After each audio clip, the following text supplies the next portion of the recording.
This is Cubot P50, and today we would like to demonstrate how you can add the numbers to the keyboard on this device.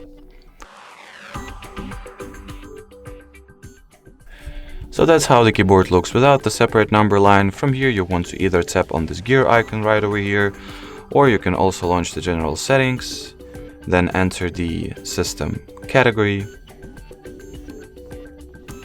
then go for the languages and input, on-screen keyboard, Gboard.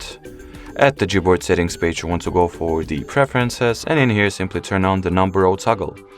And as you will be able to see now, this will essentially mean that the separate number line on top of the characters at the keyboard of this device has been successfully activated. So thank you so much for watching, and bye bye.